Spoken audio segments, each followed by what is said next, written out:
इस कहानी की शुरुआत में हम एक इंसान को देख पाते हैं जो कि 20 घड़ाई नामक जगह की तरफ बढ़ रहा था। उसे इस जगह से 4 किलोमीटर दूर ही गाड़ी से उतार दिया जाता है और वहां से ये बंदा पैदल 20 घड़ाई पहुंचता है। गांव में काफी अंधेरा था और इसे यहाँ कोई भी नहीं देख रहा था। तभी अचानक उसे एक बच्चा दिखता है जो कि हेलमेट पहना हुआ था और वो बच्चा इन्हें लाइट बंद करके साथ भागने को कहता है। बच्चा इस इंसान को एक हाइडिंग प्लेस तक ले जाता है जहाँ एक छोटी लड़की भी थी और ये दोनों बच्चे थोड़ा अजीब बिहेव कर रहे थे। बच्चे का कहना था कि लड़की के पापा उसके पापा को खा गए और बाहर 100 घड़ा के लोग 20 घड़ा के लोगों को खा रहे हैं। अब 20 घड़ा में सिर्फ यही दोनों बचे हैं और अगर वो बाहर गए तो उन्हें भी खा लिया जाएगा। ये छोटा बच्चा बाहर इसलिए जाता था ताकि वो एक काऊ से मिल्क ला सके, क्योंकि बाहर वाले लोग कैटल्स वगैरह नहीं खाते हैं।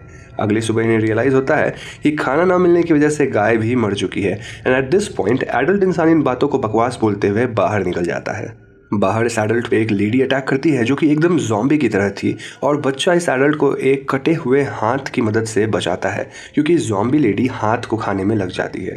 एडल्ट भागते हुए एक स्कूल में पहुंचता है जहां कोई भी नहीं था और वहां का प्रिंसिपल थोड़ा अजीब बिहेव कर रहा था। प्रिंसिपल को देखकर ऐसा लग रहा था मानो वो भी धीरे धीरे इन्फेक्ट हो रहा है और ये तीनों स्कूल के एक कमरे में छिप जाते हैं। बच्चा बताता है कि इन्फेक्टेड लोग दूसरे इन्फेक्टेड लोगों को नहीं खाते हैं। इन्फेक्शन की पहली स्टेज है ब्लाइंडनेस और फिर वो ज़ॉम्बी बन के इंसानों को खाते हैं। तभी अचानक इस कमरे में एक अजीब सा क्रीचर एंटर करता है जो कि बच्ची के डैड थे और वो अपना शिकार ढूंढ रहे थे। एडल्ट और बच्चा एकदम चुपचाप स्टिल थे क्योंकि ये क्रीचर्स क्लियरली देख नहीं सकते हैं, लेकिन वो बच्ची अपने पिता को पुकारने लगती है। उसके ऐसा करते ही ये क्रीचर अपनी ही बेटी को मार के खा जाता है। इसके ठीक बाद क्रीचर यहाँ से चला जाता है और अब इस गांव में सिर्फ वो छोटा बच्चा और एडल्ट बचे थे। बच्चे के दिमाग में एक प्लान आता है जहां वो मरे हुए इंसानों के खून को अपने शरीर पे लगाता है ताकि क्रीचर्स उन्हें भी अपने जैसा मानने लगे।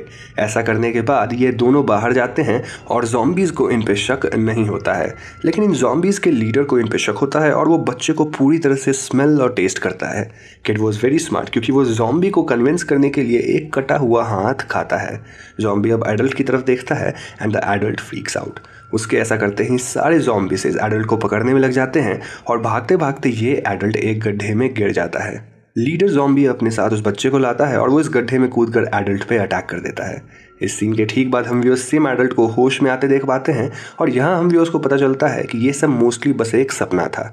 20 घड़ा गांव जल रहा था और इस एडल्ट को कुछ लोग अपनी गाड़ी में रेस्क्यू करते हैं।